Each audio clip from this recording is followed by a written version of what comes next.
una oración. Padre, gracias te damos, porque a pesar de que somos pecadores y hacemos las cosas mal, tú siempre estás con nosotros y nos ayudas en todo. Tú nos guardas y nos cuidas y tú nos diriges. Así que te pedimos en el nombre de Jesús que nos dé sabiduría para hacer tu voluntad, para entender tu palabra, y que en este estudio bíblico, Señor, podamos ir comprendiendo, sacando a la luz todas aquellas cosas que son un poco complicadas. Te pedimos pues todo esto en el nombre de Cristo Jesús. Amén y amén. Vamos a continuar con ese estudio de las parábolas de Jesús, que es un estudio bastante hermoso, es un estudio que nos enseña muchas cosas. Ya casi vamos a entrar a las parábolas. Ya vamos en la parte final del estudio de la introducción de las parábolas, la explicación de algunos conceptos.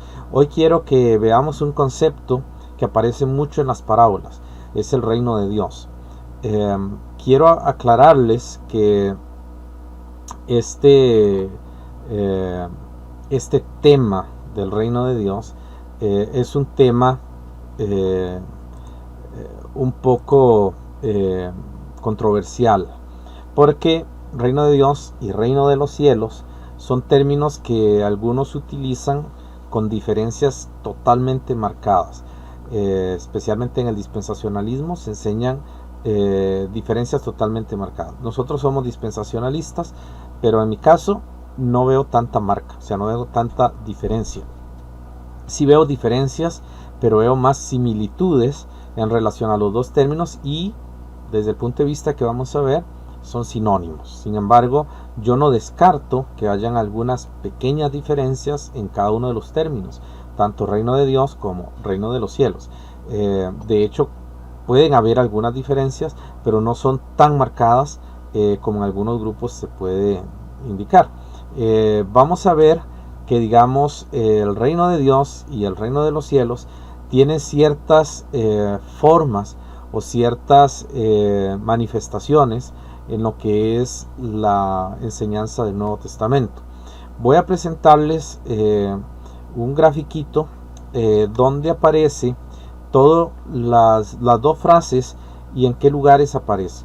El reino de Dios es un tema que aparece 67 veces en el Nuevo Testamento, y el reino de los cielos aparece solo 36 veces en el Nuevo Testamento. Ahora, si usted observa, ambas frases son exclusivas del Nuevo Testamento, pero aparecen regularmente o mayormente en los evangelios. Por ejemplo, el reino de Dios aparece 5 veces en Mateo, a diferencia del reino de los cielos, que aparece 33 veces en Mateo. Algunos dicen que reino de Dios y reino de los cielos se utilizan de esa manera porque los judíos no utilizaban reino de Dios sino reino de los cielos. Pero, y es cierto, aparece 33 veces en Mateo la frase el reino de los cielos, pero también se menciona el reino de Dios 5 veces. Ahora, aparece 15 veces en Marcos la frase el reino de Dios, que no son judíos. Marcos está dirigido a romanos, entonces no está dirigido a judíos, pero aparece ahí el reino de Dios 15 veces. No aparece reino de los cielos ninguna vez en Marcos. También vemos que aparece 30 veces el término reino de Dios en Lucas y solo 3 veces reino de los cielos en Lucas. Después de allí vemos que el término reino de los cielos no se va a mencionar nunca más en ningún otro pasaje de la Biblia. Sin embargo, el reino de Dios sí se va a mencionar 7 veces en Hechos, 1 vez en Romanos, 4 veces en Romanos, 4 veces ahí está repetido, pero es 1 vez en Gálatas, Colosenses y 1 Tesalonicenses, aparece 1 sola vez. Si no me equivoco, es en 1 Corintios donde aparece 4 veces. Está mal escrito ahí el que dice Romanos. Es 1 vez en Romanos, 4 veces en los Corintios y 1 vez en Gálatas, Colosenses y 1 Tesalonicenses. La Biblia menciona que el reino de Dios es un reino sin fin, es un reino eterno, es un reino que jamás termina.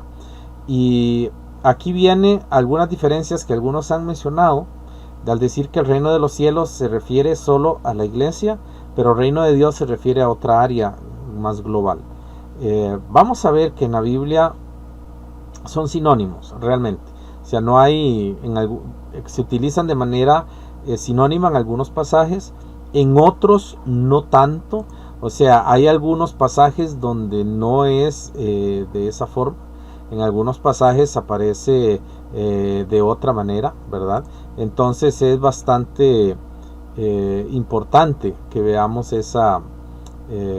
lo que es estas diferencias, ¿verdad? Ahora vamos a ver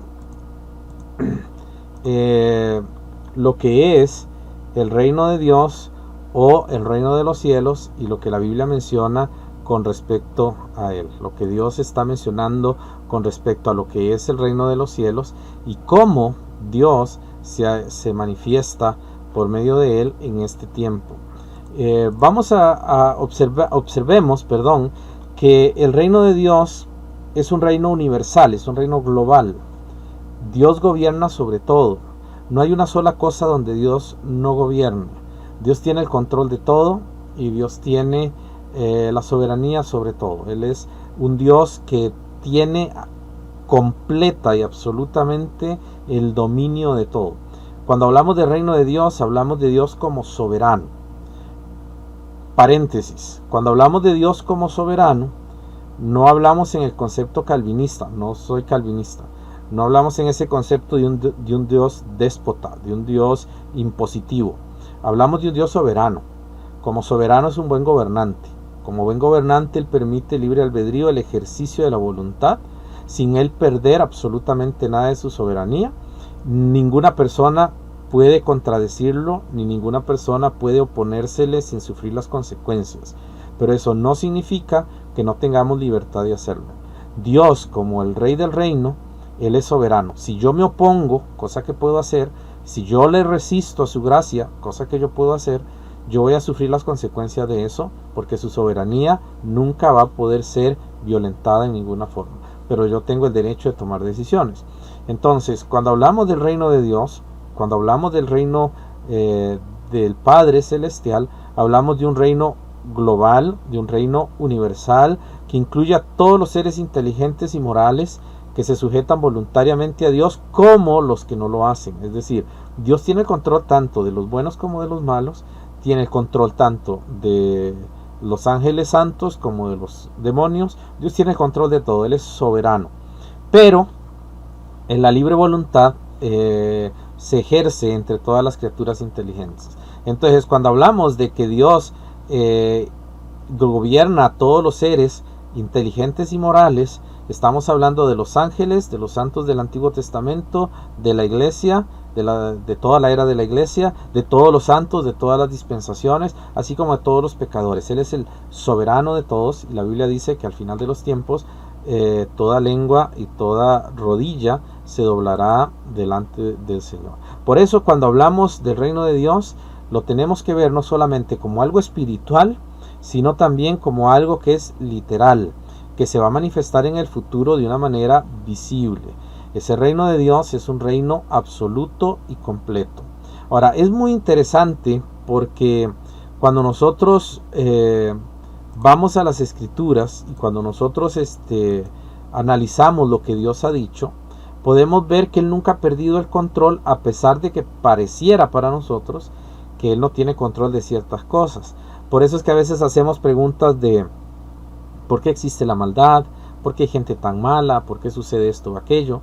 Porque nosotros lo vemos desde la perspectiva de la criatura, pero Él está como creador sobre todo eso, y aunque no entendemos cómo tiene el control incluso en las cosas malas, no es que Él hace lo malo, sino que Él tiene el control, el dominio sobre todo, incluyendo el diablo. No entendemos cómo lo hace, pero Él tiene eso y tenemos que aceptarlo por fe, tenemos que aceptarlo en su gracia. Por eso es que el Señor habla de que en su reino, al final de los tiempos, Él va a ejercer absoluta y completamente ese reino. En Lucas capítulo 13 y el versículo 27, el Señor Jesús dice: pero os dirá, hablando del rey, os digo que no sé de dónde sois. Apartaos de mí todos vosotros, hacedores de maldad. Allí será el lloro, allí será el llanto y el crujir de dientes, cuando veáis a Abraham, a Isaac, a Jacob y a todos los profetas en el reino de Dios, y vosotros estéis excluidos. Es decir, observe que el reino de Dios es un dominio absoluto. Pero ¿qué va a suceder con las personas pecaminosas? ¿Qué va a suceder con Satanás, con los demonios, con todo este sistema malvado? Ese sistema malvado, aunque está bajo el dominio de Satanás, no puede hacer las cosas sin autorización de Dios.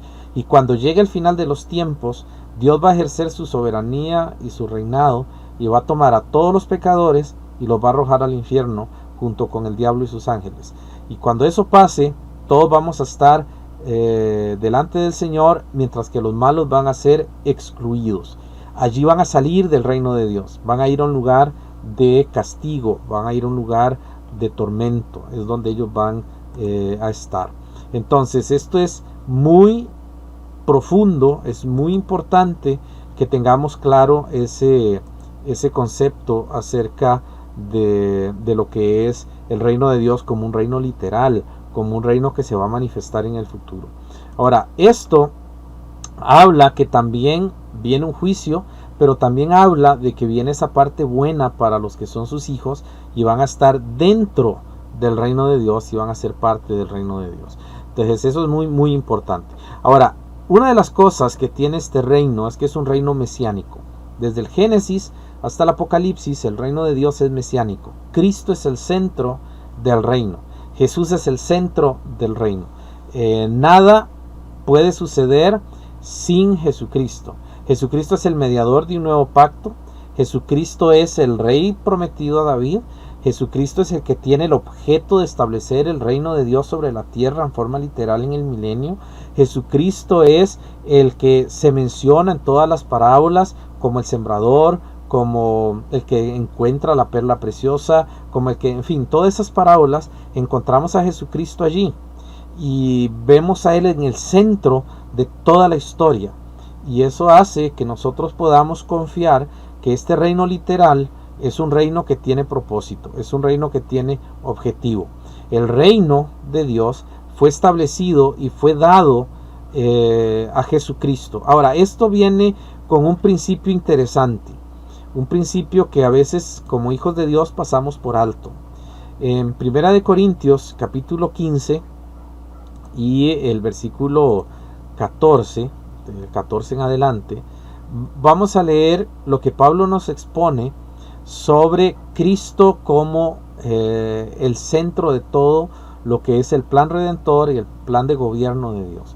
En el versículo 14 de 1 Corintios dice Pablo: si Cristo no resucitó, vana es entonces nuestra predicación, vana es también vuestra fe.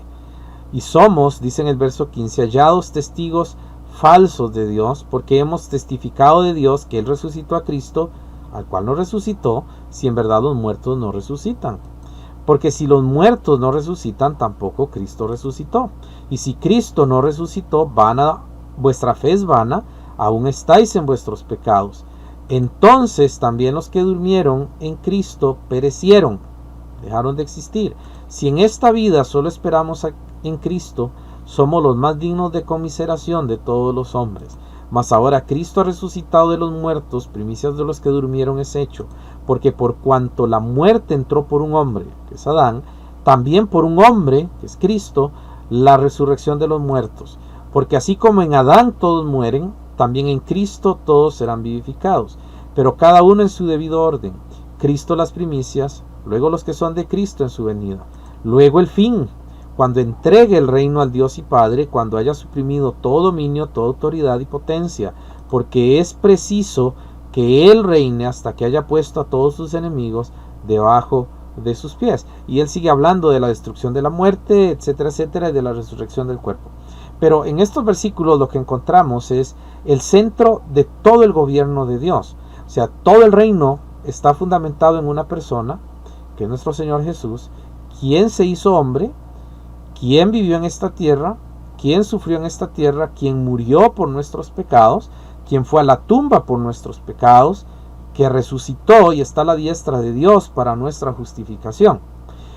Cristo es el centro del reino de Dios y sin Cristo no existiría. Cuando vamos a hablar de las parábolas, no piense que cuando usted toma la Biblia y lee, digamos, la parábola del sembrador, el sembrador somos nosotros. No, el sembrador es Cristo. Lo vamos a ver cuando veamos la parábola. Cuando se habla de la parábola de la cizaña, el trigo y la cizaña, ahí el trigo y la cizaña somos nosotros, pero el labrador es Cristo. Cuando encontramos a la mujer que encuentra la perla perdida y dice, he encontrado una perla, esa mujer representa a Cristo. Cuando vemos el tesoro escondido y el hombre lo encuentra, va y compra el terreno por el tesoro y después cava y encuentra ese tesoro, ese es Cristo. No somos nosotros. En las parábolas no somos nosotros el centro de atención. En las parábolas Cristo es el centro de atención y Cristo es la única persona que es influyente, ¿ok? Y que vamos a tener y debemos tener presente cada vez que nosotros estudiemos las Escrituras. Ahora, esto nos lleva a ver un principio básico. Si Cristo es el centro de todo el reino, si Cristo es el único gobernante, si Cristo es el único digno de adoración, si Cristo es el único digno de tomar el reino, la gloria y la honra, si Cristo es el único que debe estar en el centro de todo, la única manera que usted y yo podamos entrar al reino de Dios, ser parte del reino de Dios, es habiendo nacido de nuevo. No hay otra forma en la que usted y yo podamos ser parte del reino de Dios, solamente por el nuevo nacimiento. No podemos pensar que yo voy a ser parte del reino porque fui buena persona. Yo no voy a ser parte del reino porque hice cosas buenas. Yo no soy parte del reino porque voy a la iglesia. No soy parte del reino por eso. Yo soy parte del reino de Dios porque he nacido de nuevo. En Juan capítulo 3, versículos 3 en adelante, el Señor Jesús tiene una conversación con Nicodemo. Nicodemo es un hombre que busca a Dios y anhela conocerlo. Nicodemo ama a Dios. Nicodemo observó a Jesús, lo miró y Nicodemo dijo, este hombre tiene que ser de Dios. En Juan 3:2, Nicodemo le dice a Jesús, Rabí, sabemos que has venido de Dios como maestro, porque nadie puede hacer estas señales que tú haces si no está Dios con él. Él reconoce a Jesús, pero Nicodemo no es salvo. Mucha gente cree que es parte del reino de Dios porque reconoce a Jesús como Señor, lo reconoce incluso como Salvador o lo reconoce como Redentor y dicen muchas cosas de eso. Pero eso no es lo que realmente le da la salvación a una persona. Creer que Jesús hace eso, creer que Jesús puede redimirme, no me redime, no me salva, no me compra del pecado para pasarme a la nueva vida. La única manera en que yo puedo ser parte del reino, Jesús la describe a Nicodemo, y es nacer de nuevo. Y voy a explicarle brevemente qué es eso. En el versículo 3 de Juan 3, Jesús le dice a Nicodemo, de cierto te digo, que el que no naciere de nuevo no puede ver el reino de Dios. Nicodemo entonces le responde, ¿cómo puede un hombre nacer siendo viejo? ¿Puede acaso entrar por segunda vez en el vientre de su madre y nacer? Él es un teólogo, él es un estudiante de la Biblia, él es una persona que ha seguido toda la tradición, él es del pueblo de Israel y él no entendía el nuevo nacimiento. Muchos cristianos son iguales, saben muchas cosas pero no entienden qué es nacer de nuevo, qué significa eso, qué es volver a nacer. Y él dijo, ¿qué? ¿Tengo que volver al vientre de mi madre? Realmente era una pregunta entre sarcástica e ignorante. Él estaba como haciéndole un poquito de mofa a Jesús. Voy a volver yo a nacer de nuevo otra vez, tengo que meterme en el vientre de mi mamá. O sea, eso fue un poquito de mofa. Él quería entender a Dios, pero cuando llegó a ese punto, como él no lo entendía, trató de justificar esa parte. Jesús le responde en el verso 5, de cierto te digo, que el que no naciere de agua y del Espíritu no puede entrar en el reino de Dios. En todo el contexto de Juan, el agua es sinónimo de la palabra de Dios. Y la única manera de nacer de nuevo es no solo entender no solo estudiar, sino entender y aplicar la Biblia a nuestro corazón. Y cuando usted hace eso, el Espíritu Santo hace el resto. Porque la Biblia dice que la regeneración es producto del Espíritu Santo. Lo que es nacido de la carne, dice Jesús, carne es. Y lo que es nacido del Espíritu, Espíritu es. No te maravilles de que te dije, os es necesario nacer de nuevo. El viento sopla de donde quiere y oye su sonido, pero ni sabes de dónde viene ni a dónde va. Así es todo aquel que es nacido del Espíritu. Esto es importante que lo tengamos en claro. Para poder ser parte del reino de Dios, la única manera es nacer de nuevo. Esa es la única manera. No hay otra forma. Y si no hemos nacido de nuevo, pues no vamos a entender mucho sobre las parábolas, porque las parábolas fueron dadas a quienes han nacido de nuevo. Entonces usted va a oír muchas cosas si no ha nacido de nuevo, y va a encontrar que son un poco descabelladas o que están salidas de la realidad, entre comillas, y usted va a decir, eso yo no lo puedo creer, porque no ha nacido de nuevo. Necesita a Cristo para entender lo que Él está hablando, y porque ya lo vimos en las semanas pasadas, que las parábolas fueron dadas solo para que la entiendan sus hijos, pero muchos no las van a entender. Ahora, esto a usted le debe motivar, porque el reino de los cielos se va a manifestar solamente dentro de la esfera profesional, de profesión cristiana, Cuando usted profesa a Jesucristo como Salvador y usted cree sinceramente que Él es su Salvador, usted comienza a manifestar el reino de Dios. Y el reino de Dios no es agradable al reino de las tinieblas. Como hijo del reino de Dios, usted va a comenzar a ser despreciado por el reino de las tinieblas. Y las tinieblas van a comenzar a hacerle daño. Y van a buscar la manera de que usted pase mal. Porque ellos no quieren que usted tenga la luz de Cristo. Entonces la iglesia va a estar manifestada de esa forma. En la iglesia pueden haber tanto creyentes verdaderos como creyentes falsos, y hay muchos creyentes falsos que están convencidos que son salvos y no lo son. Eso lo vamos a ver más adelante en Mateo 13:3, Mateo 25 del 1 al 13, cuando Jesús nos habla sobre el reino de Dios como un reino que se manifiesta en la esfera cristiana de una profesión auténtica de fe. Y eso hace que el reino de Dios sea espiritual y no tenga una advertencia o una manifestación externa que diga esto es el reino de Dios. Es tan espiritual que solamente el que ha nacido de nuevo sabe si está o no dentro del reino de Dios.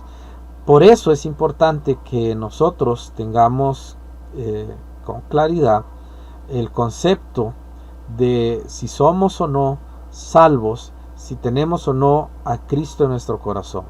Porque el reino de Dios, al ser espiritual, no viene con advertencias, porque se fundamenta en lo real y en lo verdadero. No necesita advertencias. Por ejemplo, usted sabe cocinar y usted hace una buena comida. Usted nunca justifica su comida, porque usted sabe cocinar. Y si alguien critica su comida, usted simplemente dice, bueno, él no le gustó, ese es su problema, yo sé cocinar. Usted no tiene que justificar su comida. Pero si no sabe cocinar, usted lo va a justificar. Si usted no confía en lo que hace, usted la va a justificar. Es que yo la hice de tal manera, por tal y tal razón, pero no es en sí una honestidad del corazón. Y por eso es que cuando hablamos del reino de Dios, que no viene con advertencia, hablamos de algo que es real y sincero, que se manifiesta en el corazón de aquellos que han sido salvados. El reino de Dios debe manifestarse visiblemente en esta tierra. La Biblia promete que va a manifestarse en el reino milenial, pero en esta fecha, en estos tiempos, se tiene que manifestar en la tierra, y lo hace por medio de sus hijos, por medio de los hijos del reino, los que hemos nacido de nuevo y somos salvados por la gracia de Dios. Ahora, este reino, como es eterno, es absoluto y es soberano, es un reino que no va a terminar. Es un reino que siempre va a estar allí. Es un reino que va a existir por la eternidad. Lucas capítulo 1 versículo 33 dice que el reino de Dios es un reino eterno. Y ese reino nadie lo puede abrogar. Así que va a seguir existiendo el reino de Dios. El reino de los cielos, cuando se ha manifestado, ya no puede dejar de manifestarse. Entonces, vamos a ponerlo de esta forma.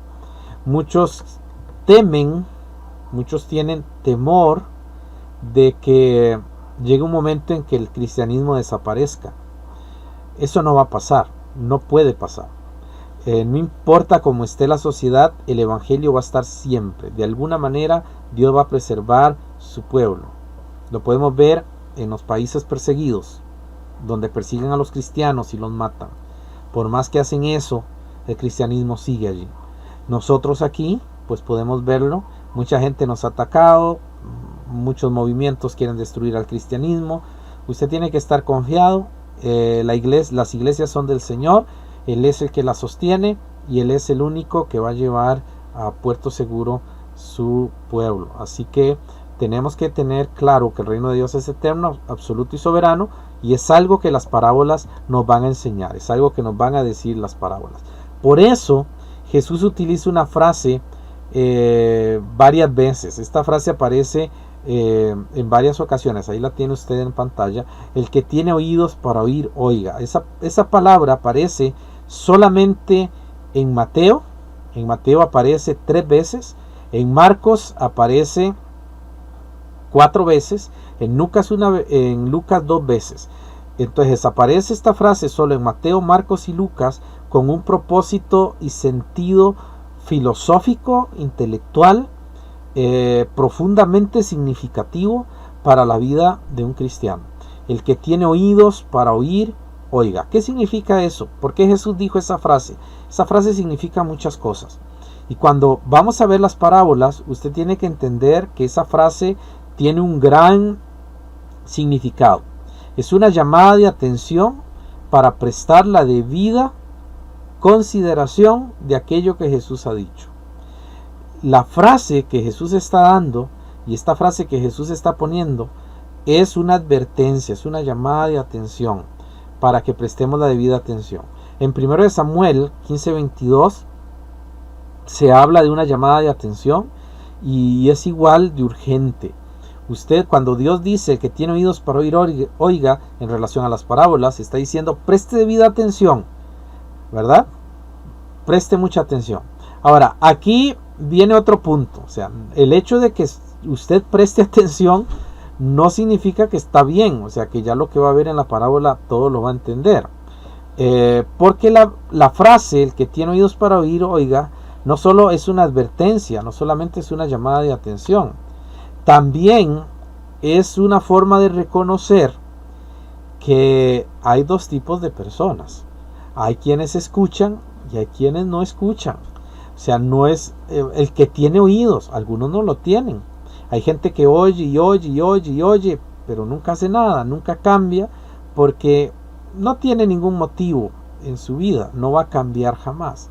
El que tiene oídos para oír, oiga, nos está diciendo que algunos escuchan y otros, aunque escuchan, no quieren aprender ni quieren aceptar la verdad. Entonces comienzan a cerrar los oídos y comienzan a pasar por, como decimos por allí, le entra por un oído y le sale por el otro. No está reteniendo la verdad. Esa es una de las cosas que significa esa frase. Entonces es una llamada de atención y es un reconocimiento de que no todos van a entender las parábolas que Jesús le está diciendo. También es una exhortación a no ser negligentes con lo que escuchamos. Cuando oímos algo, a veces no le prestamos la debida atención y comenzamos a entrar en la negligencia. No queremos estudiar, no queremos aprender bien, no queremos crecer, nos volvemos negligentes. Esa palabra tiene que ver, el que tiene oídos para oír, oiga.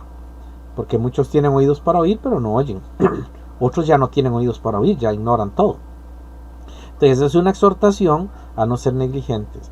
Es una aceptación o es una declaración de que no todos tienen la capacidad de entender las cosas de Dios, solo los que han nacido de nuevo.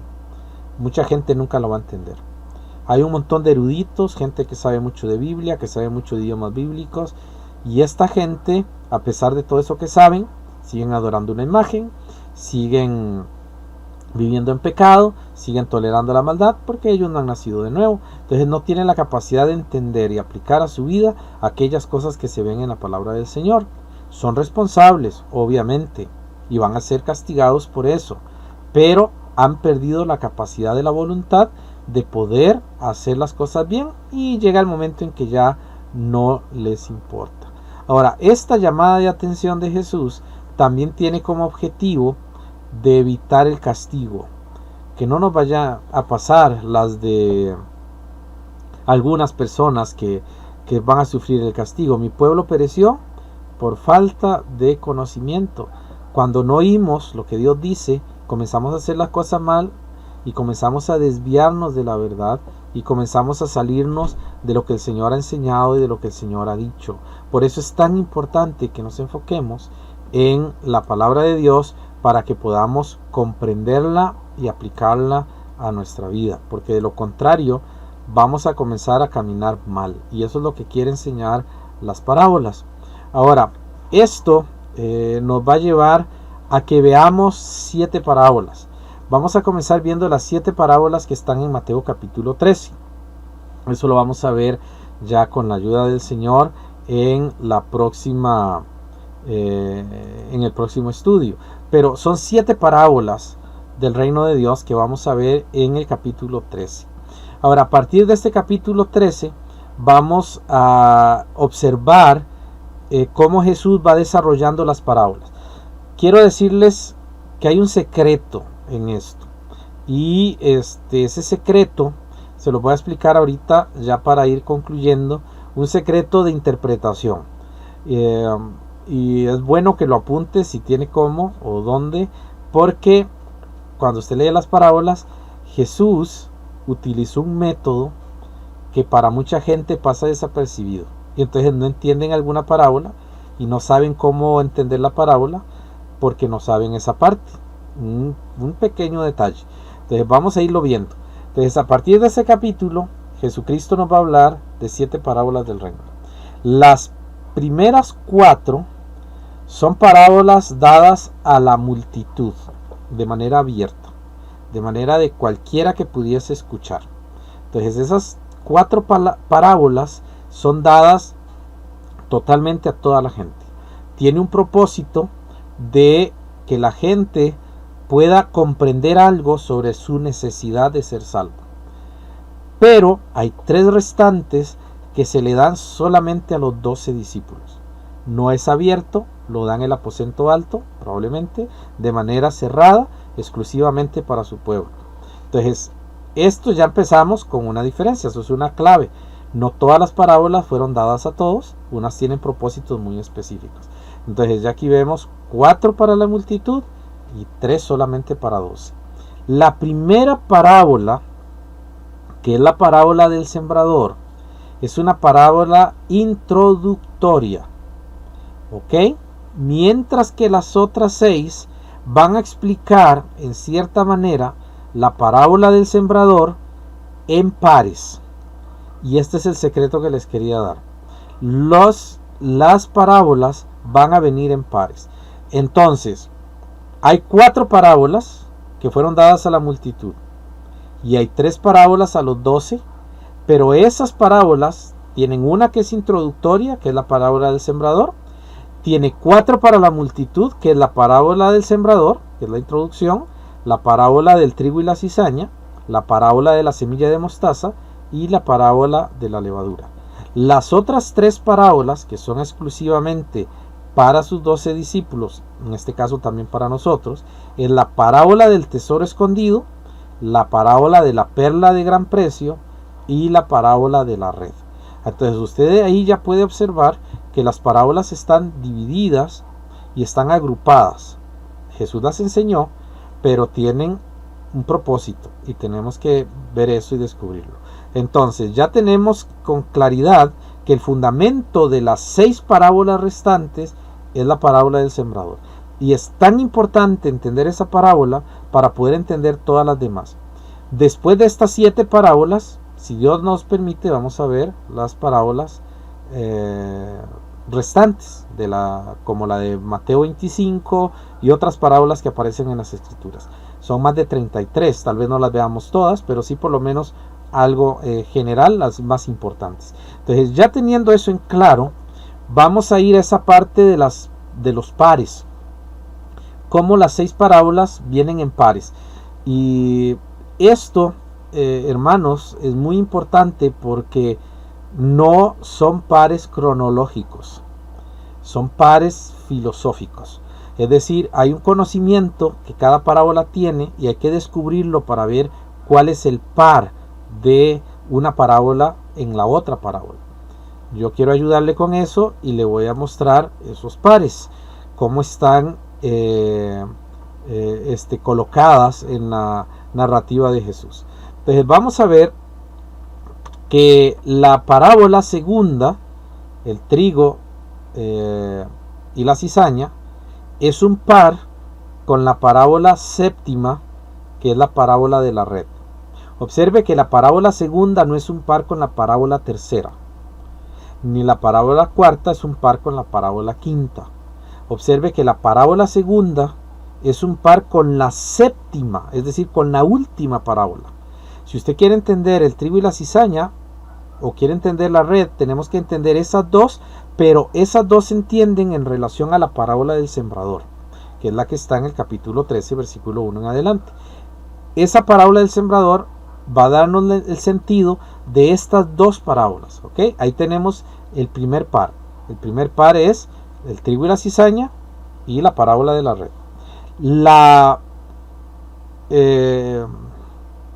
El segundo par es la tercera parábola, que es la semilla de mostaza, junto con la cuarta parábola, que es la levadura.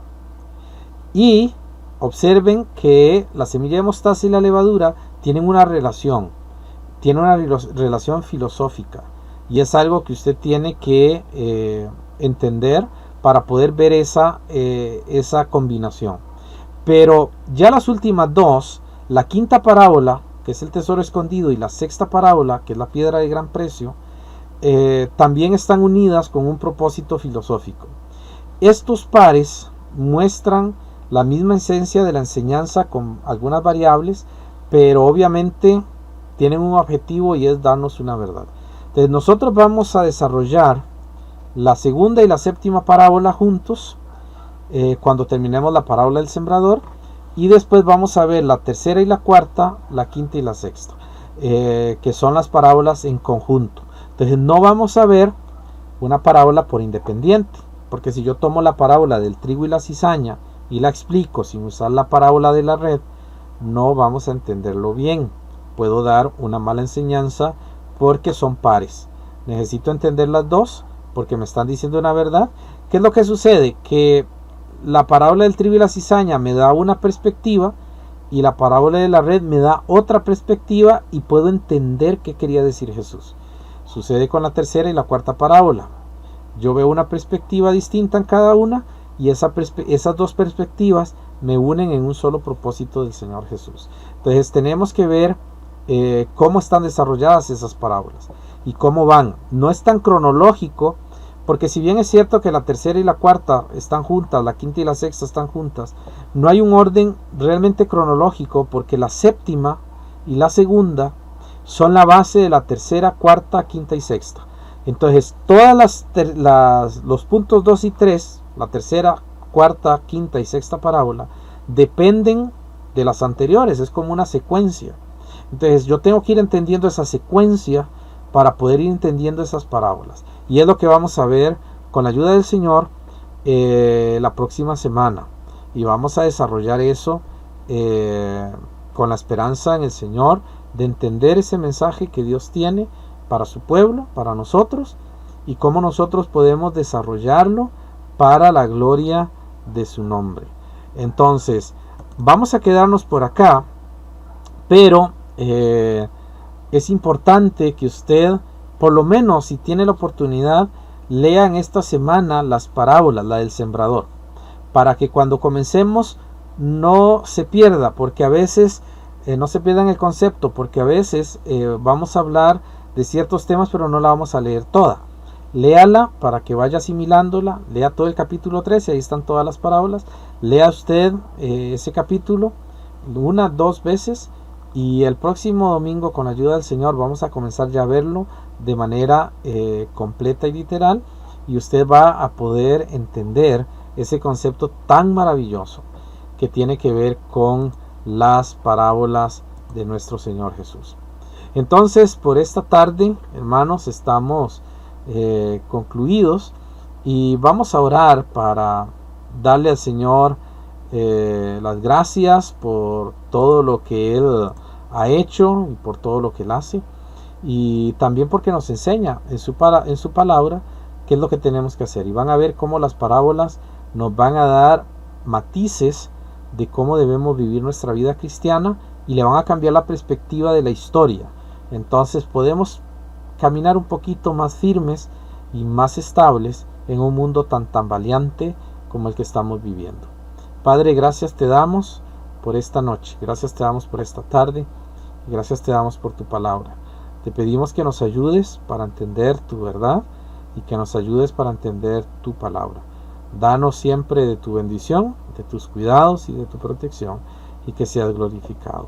En el nombre de Cristo Jesús. Amén y amén. Así, hermanos, quedamos por esta noche.